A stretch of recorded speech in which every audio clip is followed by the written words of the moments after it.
All right. All right, guys. All right. Strategic and ethical networking. So we're going to kind of go through this.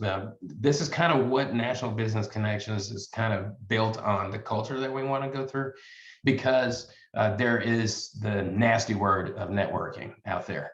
You know, there's certain things when you mention that you're a lawyer, people have an assumption right away. Well, you know, or you're a car salesman, you know, they have an assumption right away. If you invite somebody to a networking event, again, they have an assumption. So, you know, we need to take that away from people, take that preconceived notion away from people by being authentic and being who we are naturally. So there is a strategy of doing all of that. Let me see if I can't get this to cooperate with me. All right, so people are in business. You know, if you're an entrepreneur, you know, a good period of time, likely, you know, from beginning to whatever your end goal is. And how do you get to your end goal? What do you actually achieve? And it was a statistic of every 100 people that are 65 years old and older and later on in life, what have they achieved? And the numbers are not what you might imagine. You can see that 63 people depend on their family members and some sort of social security or some sort of income, your pension and so on. 20 are dead, sadly, out of this these statistics, but 12 people are still working. How long do you want to work? Unless you love what you're doing, you're really passionate about it, you know, but you want to have options. So how long do you want to work? 4 live independently, and 1 is independently wealthy. So, you know, where do you want to be on this chart is basically where, you know, what the thought process is. And if you're an entrepreneur, you have to know how to network pretty effectively. So I mentioned networking sometimes is a bad word. It depends on how you approach it and how you receive it. It can seem like a chore, and it shouldn't seem that way. You know, people get too involved in their self agendas and how other people can help them. But you know, once we get past that, then we effectively network.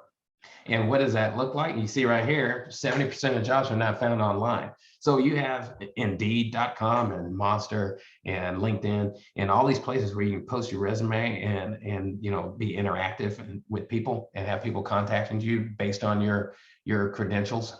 But 70% of those jobs are not found online. How are they found? Word of mouth.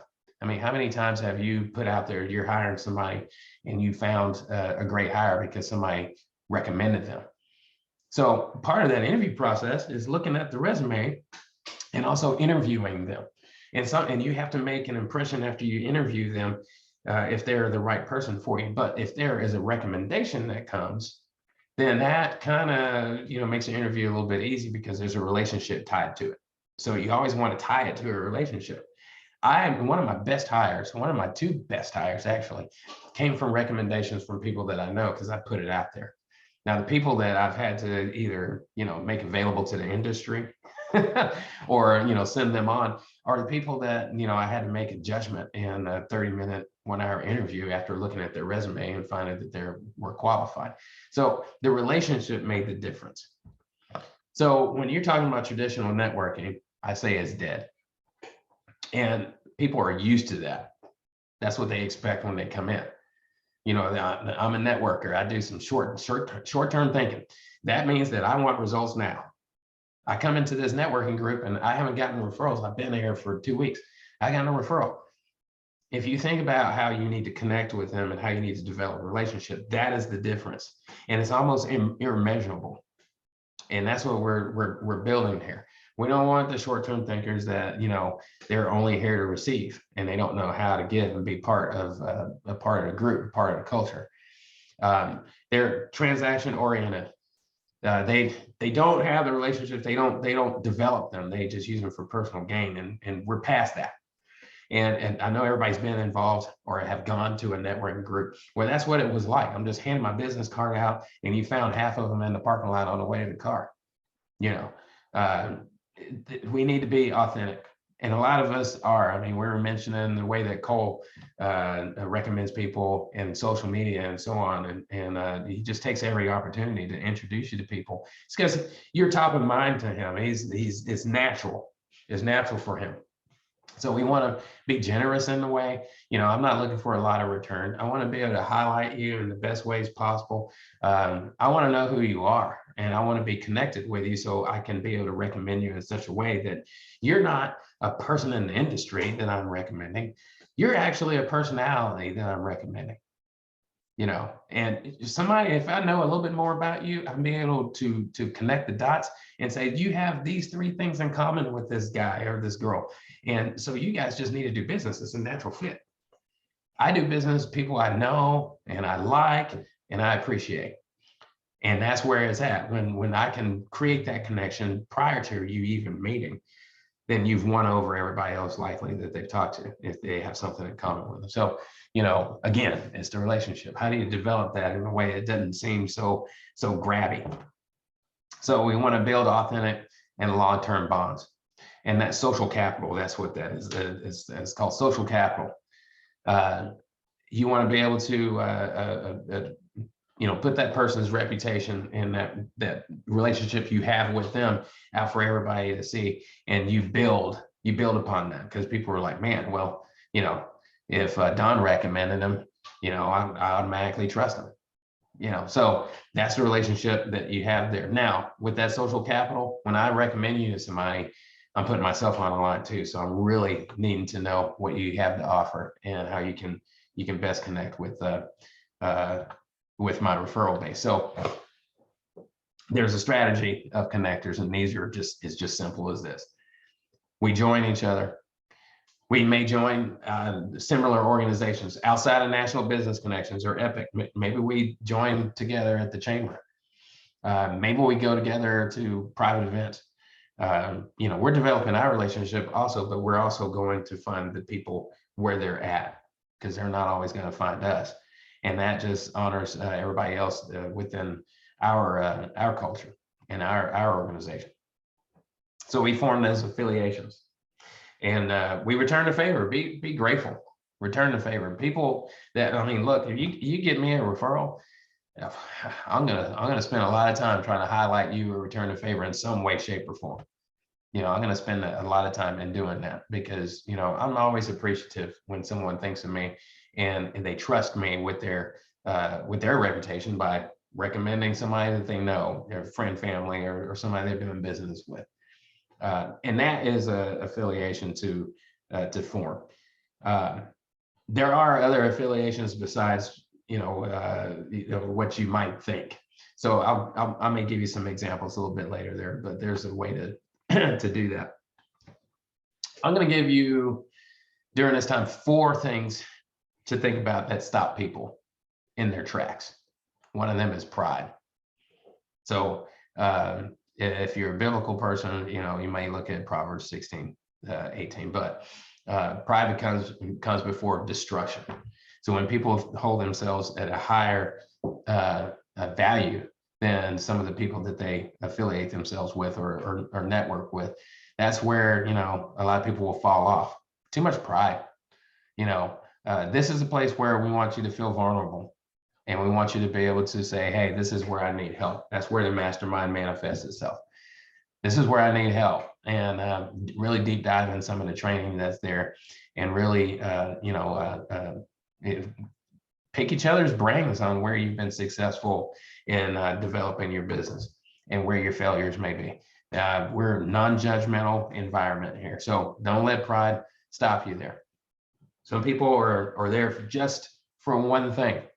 So when people are there for just, the referrals, they miss out on everything else and all the relationships that they could have developed outside of that one little 4-wall area. In this meeting, we want to get outside of this meeting at some point. So we're here hourly for a week, but there's other opportunities. The National Assembly, there's the workshops that we're developing virtually, nationally. We have workshops in person all over the place, mastermind dinners and so on. So whatever you can take advantage of, I would strongly encourage, because it's there, because it's a proven strategy on networking and getting yourself out there. Interpersonal skills, I think we all have them. We try to give value first. That's something that we've demonstrated highly over the last couple of years. So the second one is greed. So I think everybody's experienced this, where someone comes into a group someplace and all they can talk about is what they have to offer. They're not really interested about what you have to offer. But I've come across the people before that they will talk and they will try to drag out of me my experiences, what I've had to offer, and just, oh man, how can I connect? And I've had to stop them. I want to know more about you. And then some people are like, no, I want to continue to know about you. So it could be a strange struggle, but if it's genuine and authentic, and it will happen. I'll put on there 75% of people don't like you anyway on a daily basis when they meet you. Don't worry about making an impression. Just be yourself is what that is. If you come in pushy, if you come in, gimme, somebody like me, I've been networking for a long time. I'm going to see it coming. I'm going to have a bad taste in my mouth and I'm going to probably just shut it down. And you may have something very valuable to me to offer. So, be vulnerable, be authentic. That's a fantastic strategy. Manage your expectations. So again, people come in and they say, hey, this is what I want out of this. Well, if you get what you put in, that's just simply what it is on a lot of things, not just networking. You get what you put in. A lot of relationships, marriages, and everything. If you want something to happen or you have that expectation, then just be the leader. Do it first. So manage your expectations. Lift yourself above everybody else. A lot of people, I put it on there, a lot of people they're new to networking and they don't know how it's supposed to work. And they were involved in this other organization and they don't know what authentic strategic networking actually is, how to actually develop relationships. They're looking to measure something.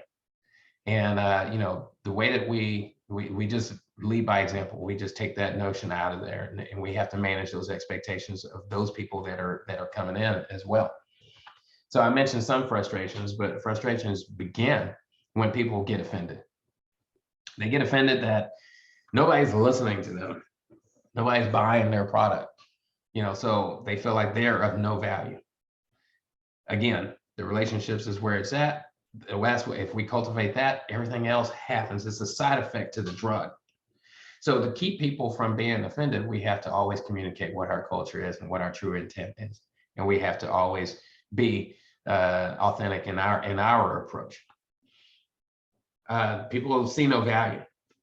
And some people that see no value are the people that are not putting in anything. So the people that are quiet, that are not willing to do their member highlights, we need to bring that out in them, because that's where the value really starts. When we know who you are, what makes you tick, what you have to offer, then I know who your target audience is and I know how to get them and how to introduce them to you. We did a little bit of that at the beginning of the meeting when I said, oh man, yeah, Derek, I want to introduce you to somebody. And when you did your introduction, I was like, man, okay, that's a couple of people already.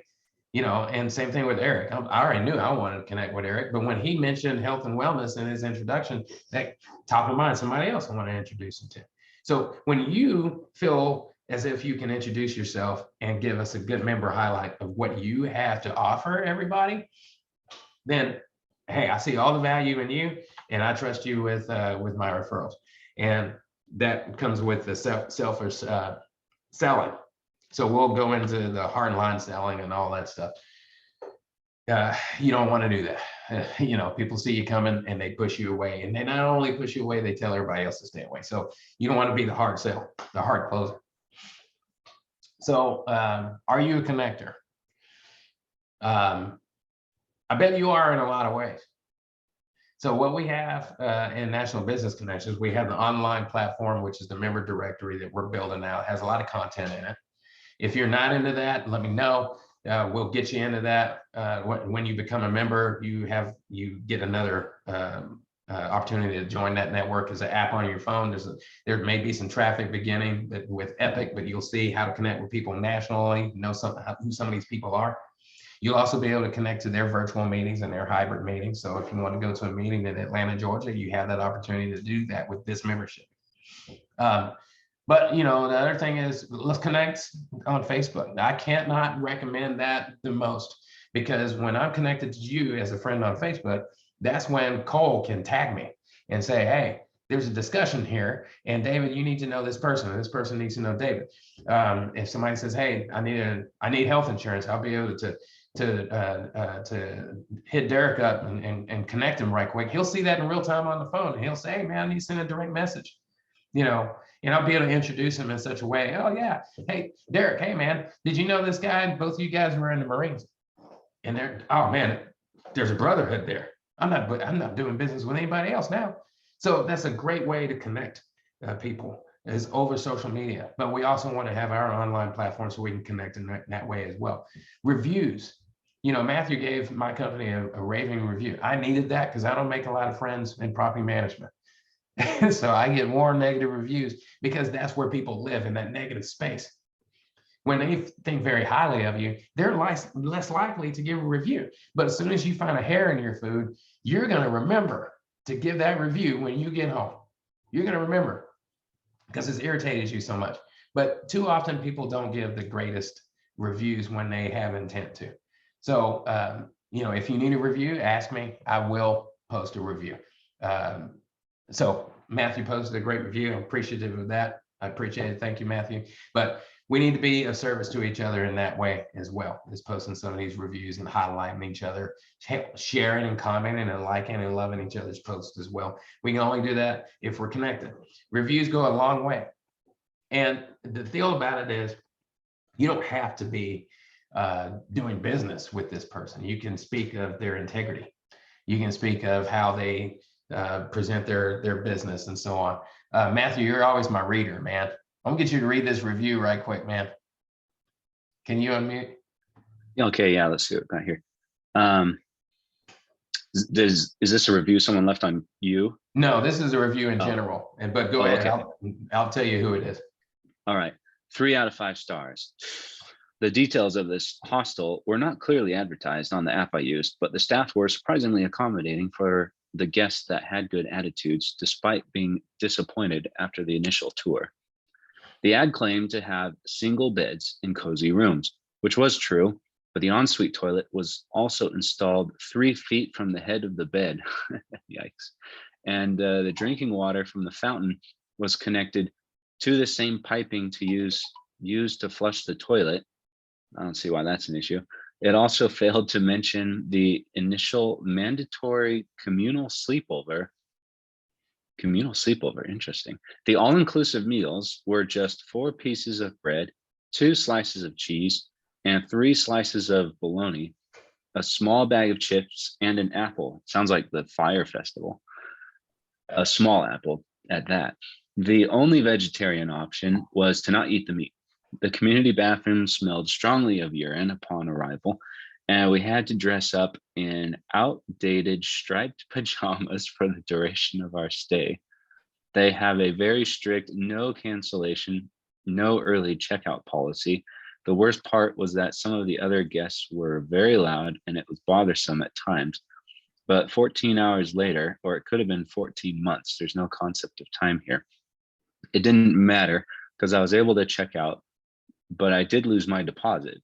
All in all, I'd say the weight loss almost made it worth it. Almost. Oh, okay. This has got to be a prison or jail or something. It's a jail. Nice.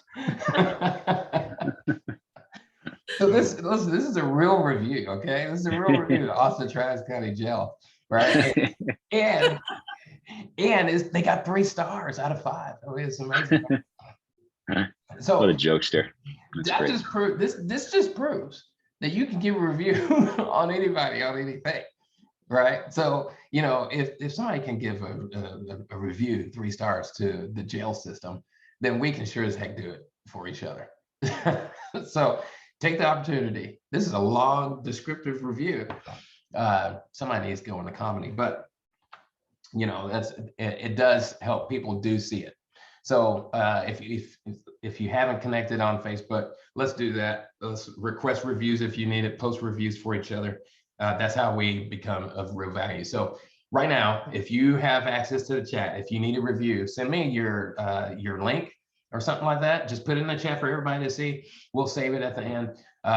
We need to connect on Facebook, friend me on Facebook. My name is David Jacobs on Facebook, by the way. Like I said, I don't make friends kicking people out with property management. So yeah, if you need to connect, we can connect and give reviews for each other. Whatever you need, I'm willing to take the time to do that today. So are you a connector?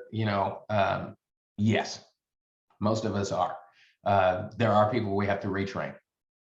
So my thing is, you can't say the wrong thing to the right person. I think we have t-shirts for that. I think it says you can't be the right person to wait. I'm gonna mess it up. I'll just show you the t-shirt later.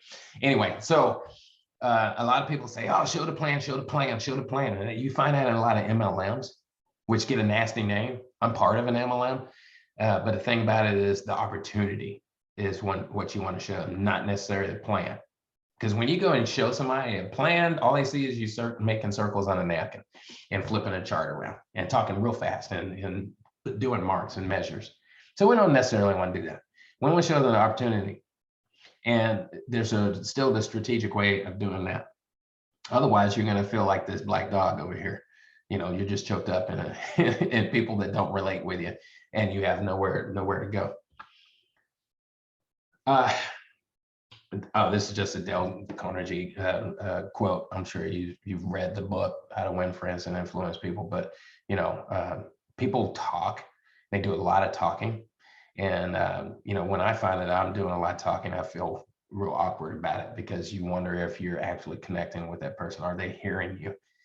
And sometimes when you're talking to people that aren't hearing you, you see their wheels turning in their head about what they're going to say next, or the excuse they're going to give that they have to get the heck away from you. So keep that in mind when you're talking to people. Are you really connecting with them? Are they connecting with you? If they're not connecting with you, who's to blame? Is it them or is it you? There's a lot of self-evaluation that goes into evaluating yourself as a connector anyway. When you speak, to keep people from having the wheels turning, and to create that interest in the next step of, I want to keep talking to you. There's certain things, and these are the 5 that I give all the time. The scare tactic. So if I want somebody to talk to Frank, I'm going to tell them, hey, did you have damage on your house? These recent storms and high winds and tornadoes? And they're going to say, oh man, no, I sure didn't. Well, man, you're lucky, because the value of houses have skyrocketed right now. I got my tax bill, and the value. So do you have enough insurance to cover if that tornado did hit your house? That's the scare tactic, because people are like, oh man, I need to talk to Frank. I don't want to be in that position. Qualified people in the room, just qualified people. Who are you? Are you that person that doesn't have enough health insurance? Are you that person that needs to save money, and maybe you need to look into solar panels? You qualify people in the room, and you are self-qualified, because you're listening and you're like, oh man, I need to evaluate my health insurance. You're qualifying yourself in the room. But when you're talking, qualified people in the room. And this helps with your introductions as well. If you need to change up every once in a while, this is some of the things that you can do. The scare tactic is there, qualifying the people in the room and their folks, whoever they're connected with. I like using a case study and saying, hey, look, I helped a client this past week. They had this situation going on. This is the solution I presented to them. I saved them X amount of money. And then they're like, oh man, that could have been me. Or, oh man, my sister's going through the exact same thing. So I'm applying all 3 of those actually by presenting a case study. Presenting the value add or value up front. I like doing that. Like, look, if you do this, then, for a limited time, we're offering a 2-for-1. Or for a limited time, we're offering a free consultation or free evaluation of your portfolio. We're doing that until the end of April. So it's like, oh man, okay. I like free. It's my favorite 4-letter word. They are free. Yeah. Cole says they're free. Complimentary. So just to add that tidbit there. FOMO, fear of missing out. So those time limits right there, man, we're doing it only till the end of April. We're doing it till the end of April. And discounts and so on is there. So yeah, what I want to tell Derek is, hey man, if you join us, I'll give you a promo code that gives you, the initiation fee free. It just goes away. That's $99. We're giving it to you. You just start in on the monthly fee. So there's a promo code that I'll give you that'll save you that $99. So that's the FOMO. Add that into your stuff. So staying in your lane. Your perception is not everybody's perception. So 80% of all your results is 20% of your own effort. So where's that other, 60%? When your networking efforts. The other 60% is when somebody recommends you. The other 60% is when somebody perceives you as somebody of high value, somebody that's highly connected, and they ask for recommendations and so on. That's the other 60%. You're doing the 20%. So when I say stay in your lane, just project what you have of value. This is a good example. Michael Phelps. You see, he won this race. He might have could have lost this race because he's got a competitor over there, but his competitor is not focused on his own lane. His competitor is focused on Michael Phelps. So when you hyper focus on what you're doing and how you can be of value and doing your best job in that moment, then if you're focused on your competition, it's going to distract you a bit. That's probably why this guy lost this race. Relationship networking. Make a personal emotional connection. We're good at that, whether we're in person or we're virtual. We try to follow up with people, have further conversations, ask questions, listen. We listen to each other. That commission breath is not there. We're not going to come at you with everything we have to offer. We're going to get to know you first, and we're going to share a mutual bond to be able to pass referrals and be in the same circles and networking. Be authentic. So in National Business Connection, I think this is the last slide. National Business Connections, we have that mastermind system. We have the membership directory in the app and in our online community.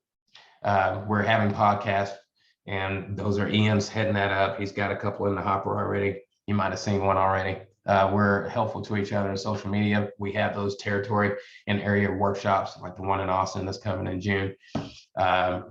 We join each other in outside networking events. So it's always fun to go to these free networking events because they're mostly, this free for all meat market type thing where, so it's fun to go as strategic networkers and really just take advantage of the opportunity and find the people that are looking for us unknowingly.